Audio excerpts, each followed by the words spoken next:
Muchos piensan que las matemáticas constituyen un universo abstracto, extraño, lejano, patrimonio de unos pocos genios. Un mundo alejado de la realidad social de cada época, cuyo desarrollo es independiente del devenir general de la historia. Nada más lejos de la realidad. Para demostrarlo, iniciamos hoy un viaje muy especial.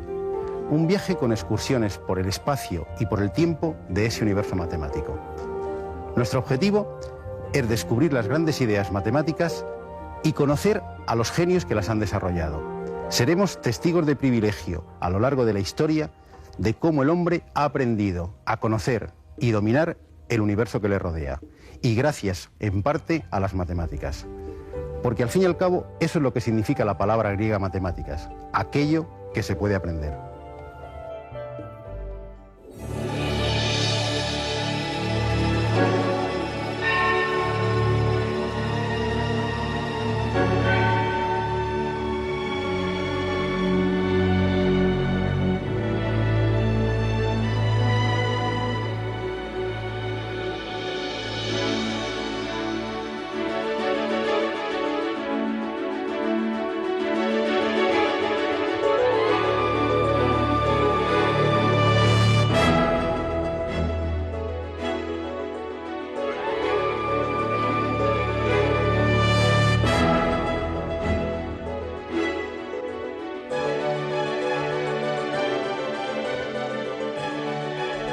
¿Dónde empezaremos este viaje? Pues ningún sitio mejor que la Luna. Sí, nuestro satélite. En ningún sitio sobre la superficie terrestre podemos encontrar tantos matemáticos juntos como en los cráteres de la Luna. Pitágoras, Euclides, Ptolomeo, Arquímedes, Apolonio, Bernoulli, Newton, Descartes, Leibniz, Euler, Gauss, Laplace y tantos otros matemáticos. Todos ellos, de una forma tan poética como simbólica, están presentes en la Luna. En efecto, más de 300 cráteres lunares llevan el nombre de un matemático famoso. Es, sin duda, un merecido homenaje de la humanidad al universo matemático.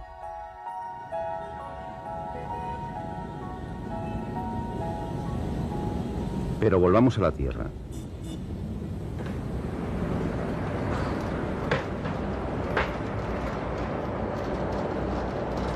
¿Me puede decir el nombre de algún matemático famoso de cualquier época histórica? ¿Un matemático famoso? Pitágoras. Yo, Pitágoras. Teorema de Pitágoras.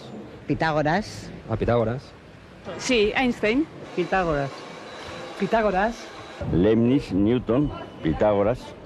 La opinión de los encuestados parece unánime. Si hiciéramos una especie de lista de los 40 principales entre los matemáticos, seguramente Pitágoras y su teorema ocuparían los primeros lugares del ranking de popularidad. El cuadrado de la hipotenusa es igual a la suma del cuadrado de los catetos.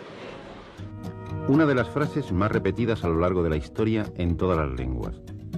El cuadrado de la hipotenusa de un triángulo rectángulo es igual a la suma de los cuadrados de los catetos. Y lo más curioso, ironías de la historia, Pitágoras es tan popular por un teorema ya conocido mucho antes de que él naciera. Sí, no se escandalicen. El teorema de Pitágoras realmente no es de Pitágoras, e incluso existen serias dudas de que él lo demostrara. De lo que no cabe duda es que este teorema es el que cuenta con mayor número de demostraciones distintas. Scott Loomis reunió y publicó a principios de este siglo 367 demostraciones diferentes del famoso teorema. Una de ellas de un presidente de los Estados Unidos, James A. Garfield, en 1876. Aunque seguramente la más antigua sea la de los chinos, descubierta hacia el año 1000 a.C. Lo que no deja lugar a dudas es que constituye una de las demostraciones más naturales y elegantes. Recordemos que el área de un rectángulo es base por altura. El área de un triángulo, que es la mitad de un rectángulo, será por tanto base por altura partido por 2. La idea es construir, a partir de un triángulo rectángulo, un cuadrado de lados b más c.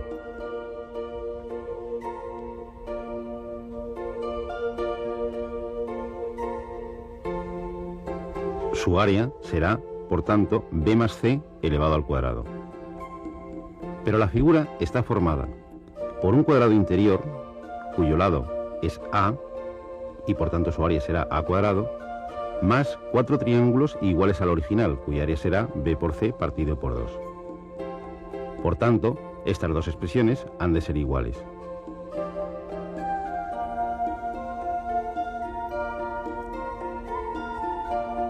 Simplificando las expresiones, obtendremos que a cuadrado más 2bc ha de ser igual a b cuadrado más c cuadrado más 2bc, y simplificando, a cuadrado igual a b cuadrado más c cuadrado. Es decir, el cuadrado de la hipotenusa es igual a la suma de los cuadrados de los catetos. Decididamente, una elegante joya matemática de 3000 años de antigüedad, de la que Pitágoras nunca pudo tener noticias. De lo que con toda seguridad sí tuvo noticias es de la utilización de algunos resultados parciales de su teorema por parte de dos culturas anteriores, los egipcios y los babilonios.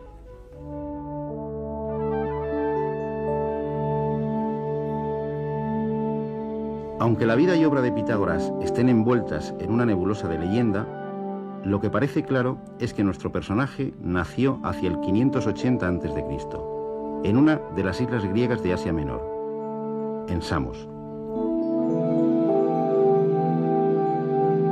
Parece que fue Tales, uno de los 7 sabios de Grecia, el que le aconsejó viajar para enriquecer su espíritu a los dos focos culturales de la época, Egipto y Fenicia. Los egipcios son, según Heródoto, los padres de la geometría, que significa medida de la tierra, y mucha culpa de ello la tiene el río Nilo y sus famosas inundaciones anuales. Muchos de los campos próximos al Nilo quedaban parcialmente inundados, y los recaudadores de impuestos tenían que calcular la parte inundada para establecer la cuantía del impuesto. Tanto para marcar los campos como para medir la tierra, estos técnicos utilizaban un sencillo artilugio que les permitía trazar ángulos rectos y que tiene mucho que ver con nuestro teorema. Consistía en una cuerda unida por sus extremos y dividida a intervalos iguales en 12 partes. Si clavaban en el suelo la cuerda por uno de sus nudos y formaban un triángulo de lados 3, 4 y 5 unidades, obtenían un triángulo rectángulo y, por tanto, ya tenían la dirección de 2 de los lados del cuadrado. Este sencillo instrumento geométrico debió ser de una inestimable ayuda en la construcción de las pirámides y de los templos. Muchos pueblos habitaron la región comprendida entre los ríos Tigris y Éufrates, la antigua Mesopotamia, hoy en día Irán e Irak. Sumerios, acadios, babilonios, asirios, y tenemos noticias escritas suyas desde hace más de 5000 años. De su afición a las observaciones astronómicas acerca de las posiciones de los planetas observables a simple vista, Mercurio, Venus, Marte, Júpiter y Saturno, conservamos en la actualidad dos vestigios muy populares. Por un lado, el horóscopo. Eran excelentes astrólogos. Ellos bautizaron las 12 constelaciones del zodíaco, dividiendo cada una de ellas en 30 partes iguales. Es decir, dividieron el círculo zodiacal en 12 por 30, o lo que es lo mismo, 360 partes. De ellos hemos heredado la división de la circunferencia en 360 grados y la de cada grado en 60 minutos y cada minuto en 60 segundos. Por otra parte, la patente de nuestra manera de contar el tiempo también es suya.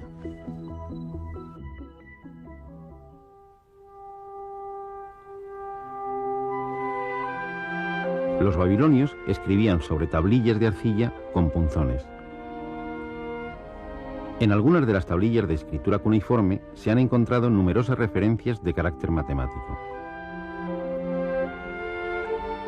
Nos llama especialmente la atención una tablilla, conocida como Plinton 322, que se conserva en la Universidad de Columbia, escrita hacia el año 1800 a.C., en la que aparecen 4 columnas de números distribuidos en 15 filas.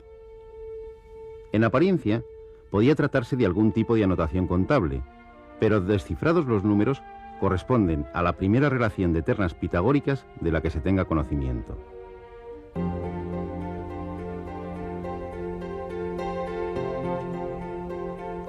Una terna pitagórica es una colección de 3 números que cumplen el teorema de Pitágoras.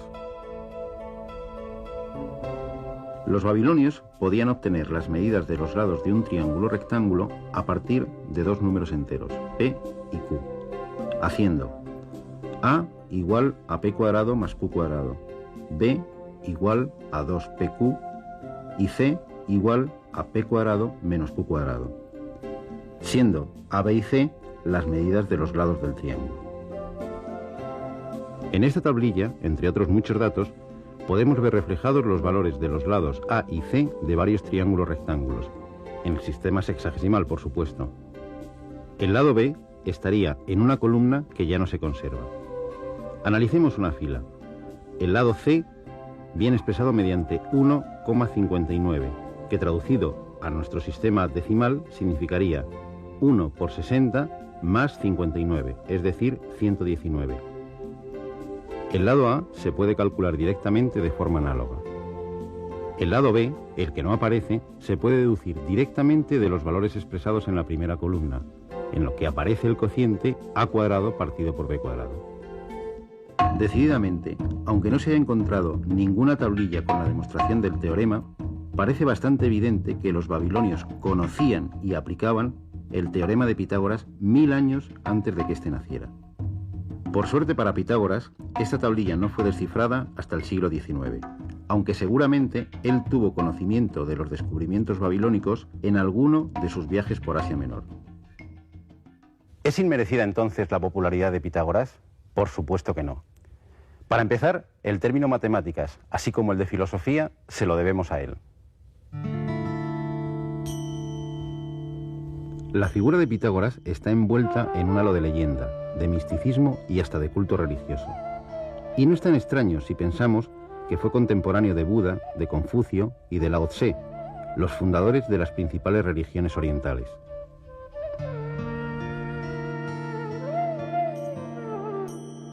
Parece que en sus viajes por Egipto y Babilonia, algunos dicen que pudo llegar hasta la India, Pitágoras se impregnó no solo de conocimientos matemáticos y astronómicos, sino también religiosos.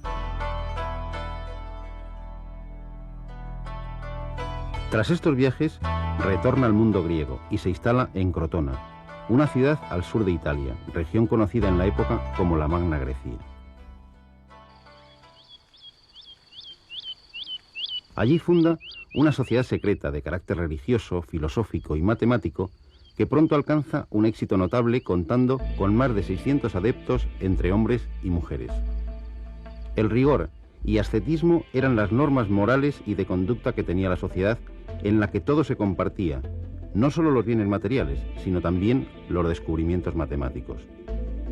Su símbolo era el pentagrama o polígono estrellado de 5 puntas. En esta orden se impartieron las primeras clases públicas de matemáticas. Los miembros se dividían en 2 categorías, los novicios, denominados auditores, porque no tenían derecho a hablar durante las disertaciones, y los matemáticos, que eran los que habían accedido a los más altos conocimientos.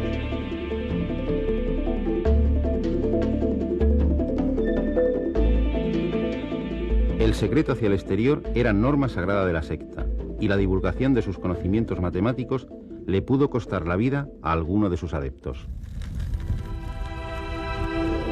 La orden pitagórica de Crotona fue disuelta de forma violenta. Su casa fue incendiada y Pitágoras y sus discípulos tuvieron que abandonar la ciudad hacia Metaponte.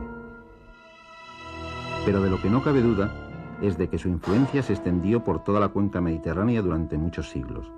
De hecho, ha impregnado la cultura occidental hasta nuestros días. ¿Cuáles son las principales aportaciones matemáticas de la escuela pitagórica? La primera, y quizá la más importante, el introducir la necesidad de demostrar las proposiciones matemáticas de manera inmaterial e intelectual, es decir, al margen de su sentido práctico. Los pitagóricos dividieron el saber científico en 4 ramas: la música, la aritmética o ciencia de los números, su lema era todo es número; la geometría y la astronomía. Y en las 4 nos han dejado resultados e ideas sorprendentes.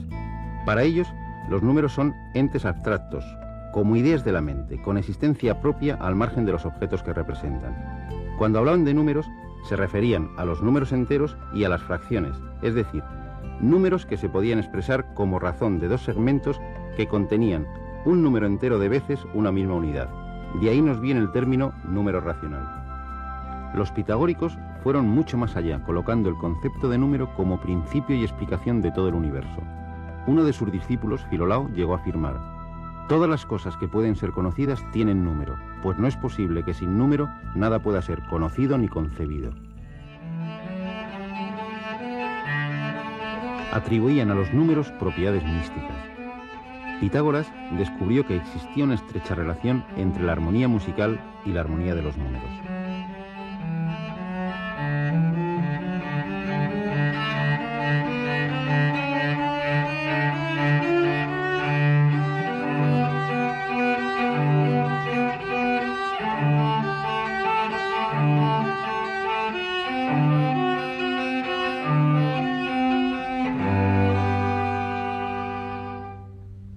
Si pulsamos una cuerda tirante, obtenemos una nota.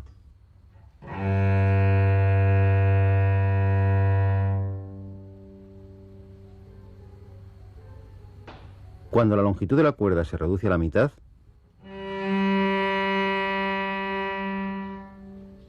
obtenemos una octava.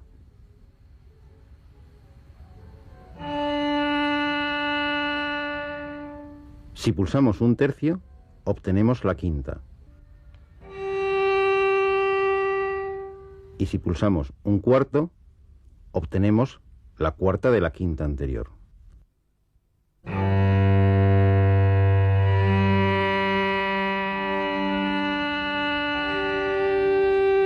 La armonía musical expresada mediante los números 1, 2, 3 y 4.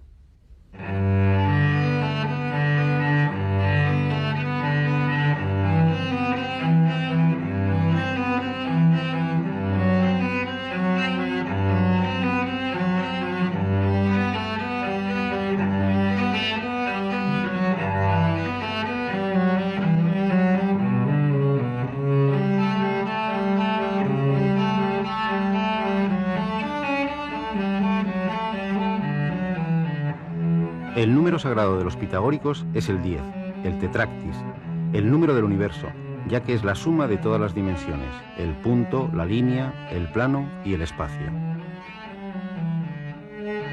Su concepción de los números enteros como puntos materiales les permitió estudiar las relaciones curiosas entre los números, asociándolas con las figuras geométricas. Con 3 puntos se puede formar un triángulo. El número 3 es un número triangular. Si a estos 3 puntos les añadimos otra fila de 3, formamos otro triángulo. El número 6 es también triangular. Si añadimos otra fila de 4, tendremos el siguiente número triangular, el 10.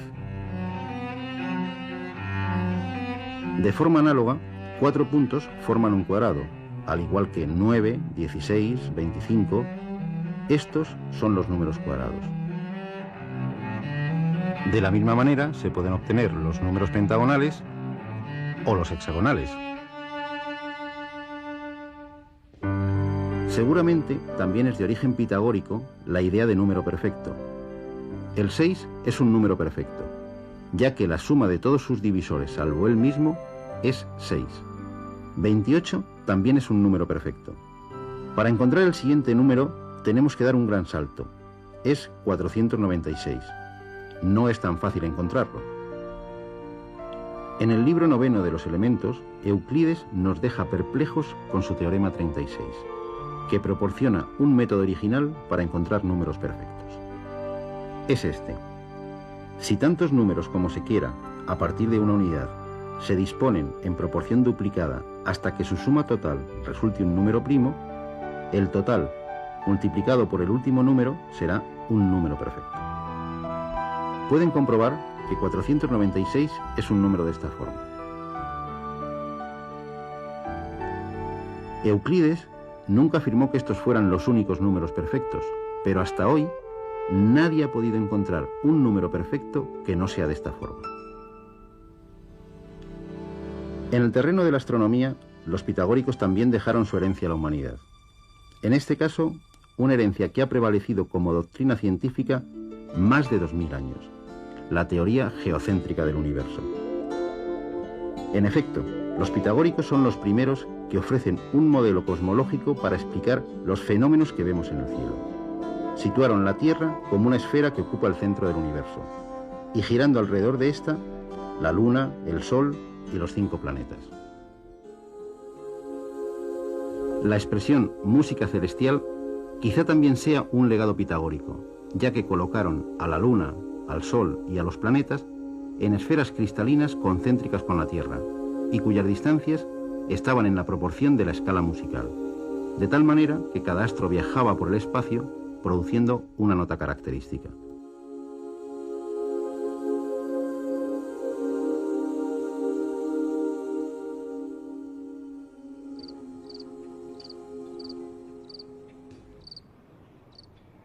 Pitágoras llegó a afirmar que en las noches de calma era posible escuchar este canto celestial, y Kepler hasta nos dejó las partituras.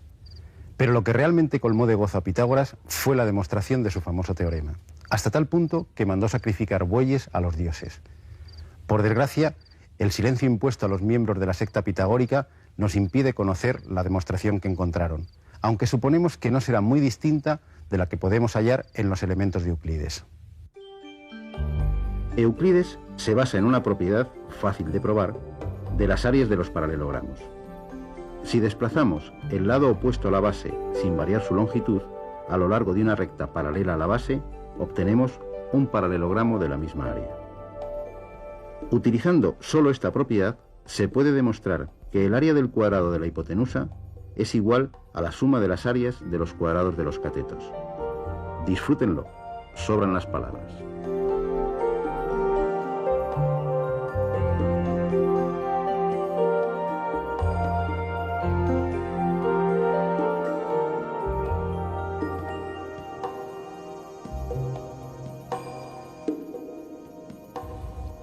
El teorema de Pitágoras abría la puerta a la existencia de números no conmensurables, es decir, de segmentos que no pueden expresarse como múltiplos enteros de una misma unidad.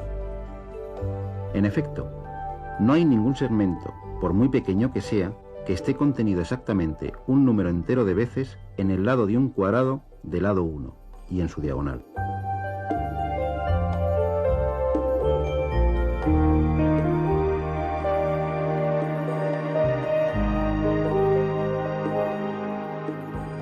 Hoy decimos que el número raíz de 2 es un número irracional, es decir, un número que no se puede expresar con los únicos números que admitían los pitagóricos, los enteros y las fracciones. La estrella pitagórica se obtiene uniendo los vértices no consecutivos de un pentágono regular. En ella aparecen 4 tipos de segmentos de longitudes diferentes: AB, BC, CD y CE.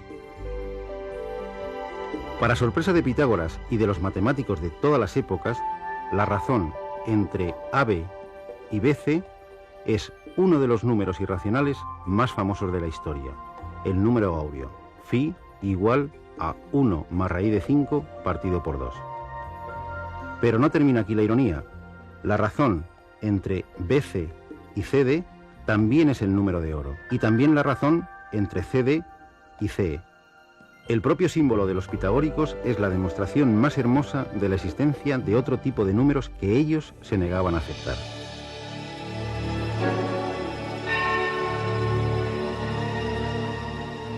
A veces, la matemática, como el dios Cronos, devora a sus propios hijos, aunque luego los eleve a una gloria imperecedera.